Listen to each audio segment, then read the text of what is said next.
Hello बच्चों, नमस्कार। मेरा नाम धर्म सिंह है और स्वागत करता हूं एक बार फिर आपका अपने YouTube मंच विराट गुरुकुल पर। बच्चों, जैसा कि हमने वादा किया था आपसे कि हर एक चैप्टर के बाद हम एक प्रैक्टिस सेट ज़रूर कराएंगे आपको, और पिछले अलग अलग कॉम्पिटिशन्स में जहां जहां हिंदी के इस चैप्टर से संबंधित प्रश्न आए हैं बच्चों, वो आपको कराने की कोशिश करेंगे। तो ठीक है, प्रैक्टिस सेट 1 और चैप्टर 1 का आपका पहला क्वेश्चन देखो। खड़ी बोली हिंदी का अन्य सही नाम क्या है? तो बच्चों, खड़ी बोली को एक दूसरे नाम से जाना जाता है जो कि हम कह सकते हैं कोरवी। कोरवी कौरव जो थे ना, जो महाभारत में थे, वहीं उन्हीं के नाम पर इसका नाम पड़ा हुआ है बच्चों। एक बात आप देखें कि ये जो खड़ी बोली है या कोरवी है, जैसे मैंने बताया था, ये सहारनपुर में बच्चों, मेरठ में, मुजफ्फरनगर में बच्चों, बिजनौर में, और एक मैंने पहाड़ी एक जिला बताया था आपको, देहरादून, यहां पर भी ये भाषा बच्चों बोली जाती है। तो इसका एक बड़ा ही कोर क्षेत्र है खड़ी बोली। मैं ये भी बता दूं आपको, आगे प्रश्न में आएगा कि ये पश्चिमी हिंदी की एक उपभाषा है बच्चों। ठीक है, तो खड़ी बोली हिंदी का अन्य सही नाम क्या है? कोरवी। आगे चलते हैं। दूसरा प्रश्न पूछा गया है, आर्यो शब्द इनमें से किस बोली से संबंधित है बच्चों? तो अक्सर आर्यो शब्द जो है वो प्रयोग किया जाता है ब्रज भाषा के अंतर्गत।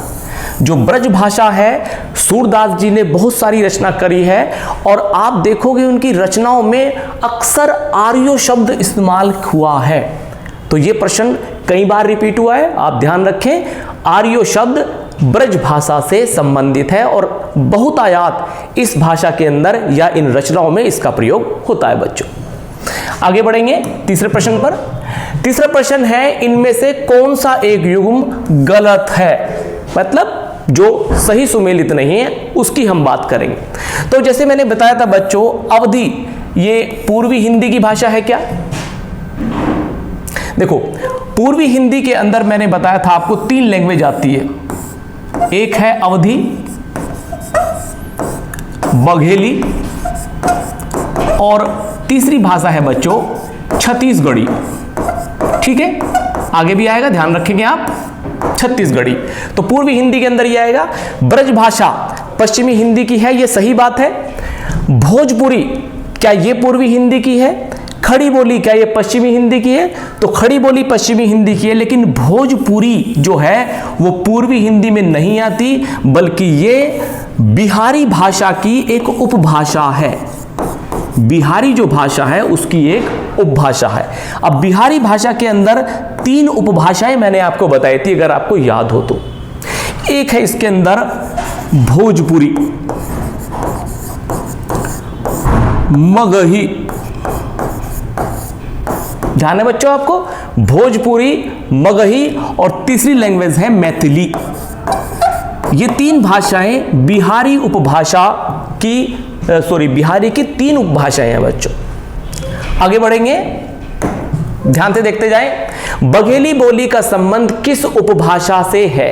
जैसे कि मैंने अभी बताया था, अवधी, बघेली और छत्तीसगढ़ी बच्चों वो किस भाषा का है, किस क्षेत्र का है? पूर्वी हिंदी का हिस्सा है। बघेली, अवधी और छत्तीसगढ़ी किसका है? पूर्वी हिंदी का है। तो आपका बी आंसर हो गया। आगे बढ़ेंगे। बांगरू किस भाषा की उपभाषा, किस उपभाषा वर्ग की बोली है? तो ये जो है वो पश्चिमी हिंदी का हिस्सा है बच्चों। पश्चिमी हिंदी के अंदर हमारी बांगरू आएगी। देखो, बांगरू का एक नाम हरियाणवी भी है बच्चों, ध्यान रखें, मैंने कल पढ़ाया था आपको। हरियाणवी यानी हरियाणा के क्षेत्र में बोली जाती है। कई बार आपने देखा होगा कोई युवक को वहां बांगरू भी कहा जाता है, कहते हैं ना बांगरू इधर आ। तो बांगरू या फिर हरियाणवी एक ही बात है, और ये पश्चिमी हिंदी का एक रूप है। पश्चिमी हिंदी में खड़ी बोली जैसे हमने अभी पढ़ा है, फिर बांगरू है हमारे पास, फिर कन्नौजी है और बुंदेलखंड है बच्चों, बुंदेली। ठीक है, आगे बढ़ेंगे। अगला प्रश्न है, विनय पत्रिका की भाषा क्या है? तो देखो, विनय पत्रिका की रचना हुई है ब्रज भाषा में, और इसके रचनाकार जैसे मैंने बताया था आपको कौन है, तुलसीदास जी। रचनाकार तुलसीदास है। हालांकि उनकी दो पत्रिकाएं और हैं, एक है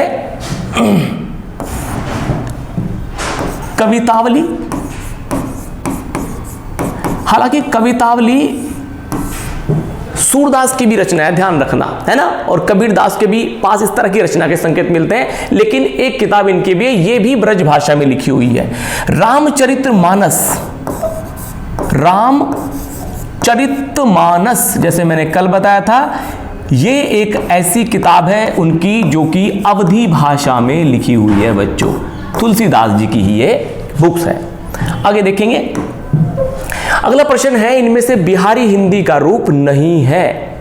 मैंने अभी बताया था बिहारी में 3 भाषाएं हैं, एक भोजपुरी, एक मगही और तीसरी मैंने बताई है मैथिली। तो हाँ, तो भोजपुरी, मगही और मैथिली, तो कौन सी इनमें नहीं है? नहीं पूछा है बच्चों, ध्यान रखें, तो अवधी, क्योंकि अवधी किसका हिस्सा है? अवधी है पूर्वी हिंदी का हिस्सा बच्चों, ध्यान रहेगा। चलिए आगे बढ़ते हैं। अगला प्रश्न 8वां है हमारे पास, पश्चिमी हिंदी में कौन सी बोली है? कौन सी भाषा पश्चिमी की है? तो पश्चिमी में हमारे पास है कन्नौजी। अवधी पूर्वी की है। मैथिली मैंने बताया अभी एक तरह से बिहारी की भाषा है, और मगही भी बिहारी की उपभाषा है। तो कौन सी भाषा है? कन्नौजी, ध्यान रहेगा। आगे अगला प्रश्न है, बहराइच, सुल्तानपुर, रायबरेली के क्षेत्र में कौन सी भाषा प्रमुख है या बोली जाती है? तो इसका आंसर है अवधी। देखिए, यही नहीं, सीतापुर, लखनऊ और आप प्रयागराज कह सकते हैं या इलाहाबाद कह सकते हैं, इन सभी में कौन सी लैंग्वेज बोली जाती है बच्चों? अवधी। ये प्रश्न अनेक बार आया, ध्यान रखने।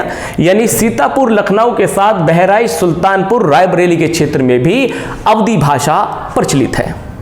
आगे बढ़ेंगे। प्रश्न नंबर 10, किस बोली में उत्तम पुरुष एक वचन में के अर्थ में हम का प्रयोग किया जाता है? जैसे मैं ये काम नहीं करूंगा, सही वाक्य है, लेकिन जब एक लैंग्वेज ऐसी है जिसमें बोला जाता है हम यह काम नहीं करेंगे, हालांकि व्यक्ति जो है एक वचन के रूप में है, लेकिन वो मैं की जगह अपने आप को किससे संबोधित करता है? हम से बच्चों। तो ऐसी लैंग्वेज कौन सी है हमारी? खड़ी बोली। खड़ी बोली में अक्सर इस तरह का शब्द प्रयोग होता है। मैं कुछ और भी बात बता दूं, जैसे और शब्द है, इसकी जगह जो खड़ी बोली के क्षेत्र है सहारनपुर, मुजफ्फरनगर, मेरठ, यहां पर और की जगह और बोला जाएगा, और, है ना, और नहीं बोला जाएगा, और। दूसरा है की जगह हे बोला जाता है।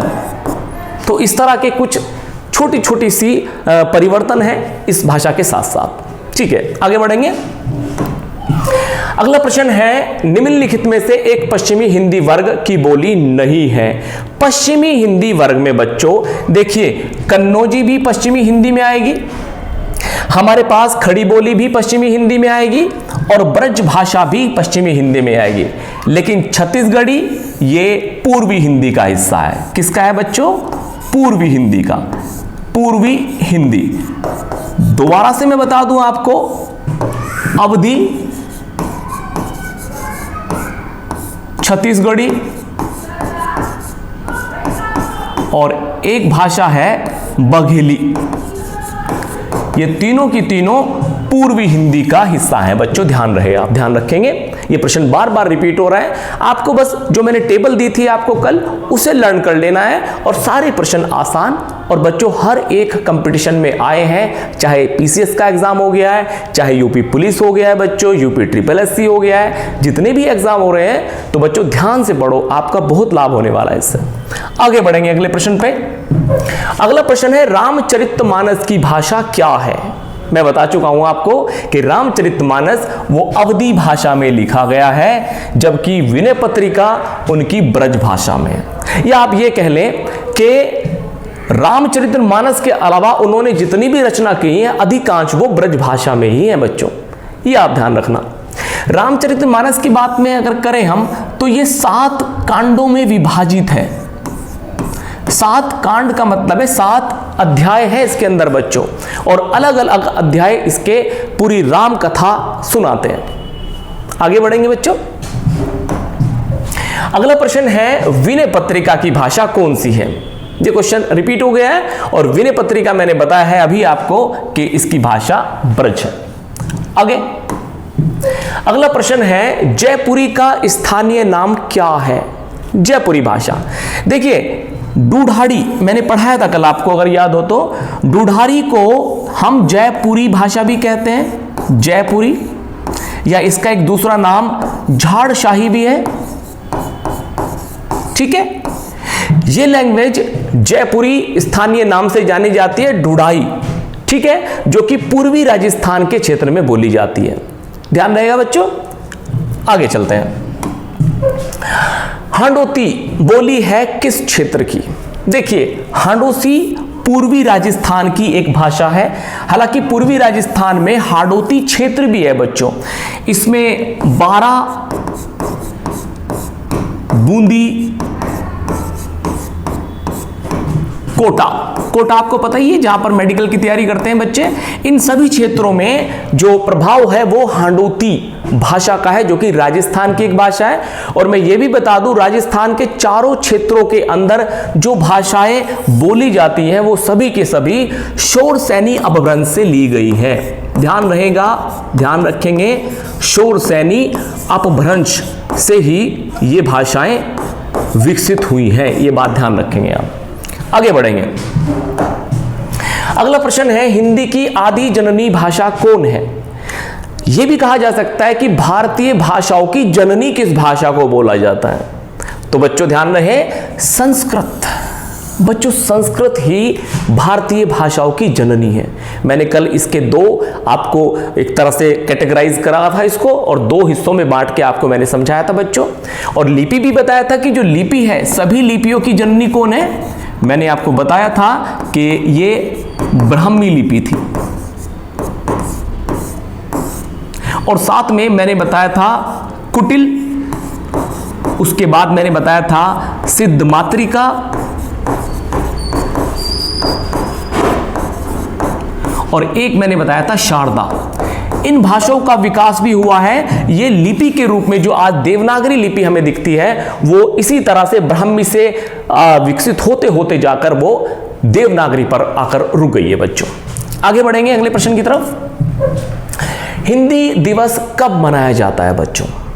हिंदी दिवस मनाया जाता है 14 सितंबर को, और डेट क्या है 1949। लेकिन मैंने एक एग्जाम में यह भी देखा है कि पूछा गया है कि हिंदी दिवस को मनाने का निर्णय कब लिया गया है। तो देखो 1948 में 14 सितंबर को ही, एक वर्ष पूर्व, इसका निर्णय लिया गया था बच्चों। लेकिन इसको 14 सितंबर 1949 को एक तरह से हिंदी भाषा को राजकीय भाषा का दर्जा दिया गया है, और उसी दिन से हिंदी दिवस 14 सितंबर से मनाया जा रहा है बच्चों। कमेंट बॉक्स में आप मुझे बताओ कि अंतर्राष्ट्रीय भाषा दिवस बच्चों किस तारीख को मनाया जाता है, और किस वजह से, किस देश की वजह से ये दिन शुरू हुआ है। बच्चों अगर आप ढूंढोगे, इसे जानकारी लोगे, मैं आज बताऊंगा नहीं आपको, तो आपको बहुत सारी जानकारी मिलेंगी। साथ साथ हमारा एक हिंट दे दूं मैं कि हमारा पड़ोसी देश ही है वो, जिसकी वजह से अंतर्राष्ट्रीय मातृभाषा दिवस मनाना शुरू हुआ है बच्चों। ढूंढना बड़ा इंटरेस्टिंग रहेगा। अगले प्रश्न की तरफ चलते हैं। अगला प्रश्न है निम्नलिखित बोलियों में से कौन सी बोली उत्तर प्रदेश में सामान्यतः नहीं बोली जाती। देखिए जब आप प्रश्न पढ़ते हैं तो उसमें नहीं पर फोकस जरूर रखिएगा, नहीं तो आंसर गलत होने के चांस बहुत हो जाते हैं। तो आप नहीं को जरूर देखें, अंडरलाइन होके रखता है एग्जाम्स के अंदर। नहीं बोली जाती कौन सी भाषा है ऐसी, तो हम बताएंगे ये भाषा है मैथिली, क्योंकि मैथिली जो बोली जाती है वो छत्तीसगढ़ और झारखंड क्षेत्र में बोली जा रही बच्चों। कौन से क्षेत्र हैं? छत्तीसगढ़ और झारखंड, ये ध्यान रखें आप। ठीक, अगले प्रश्न की तरफ चलते हैं। अगला प्रश्न है किस क्षेत्र की बोली को काशिका कहा गया है। वैसे तो काशी किसका नाम था प्राचीन? वो नाम है वाराणसी का। ठीक है, तो काशी का वाराणसी में एक लोकल लैंग्वेज के तौर पे बोली जाती है, इसका आप ध्यान रखेंगे। अगला आखिरी प्रश्न है आज का, अवधी बोली किस अपभ्रंश से विकसित हुई है बच्चों? तो इसका विकास हुआ है अर्धमागधी से। कल मैंने आपको इस चैप्टर को पढ़ाया था और मागधी अपभ्रंश, सोरसैनी, ये सारे अपभ्रंश मैंने बताया था। खस से कौन सी भाषा उत्पन्न हुई है, ये सारी बातें हमारी हो चुकी हैं बच्चों। तो आप प्रैक्टिस सेट देखो और आपको निश्चित रूप से इससे लाभ होने वाला है। मेरे साथ प्रैक्टिस आप करते रहें। नए चैप्टर के साथ मैं मिलूंगा आपको जल्दी ही, और उसके बाद हम प्रैक्टिस सेट जैसे मैंने एज यूजुअल बताया करते रहेंगे। तब तक के लिए धन्यवाद।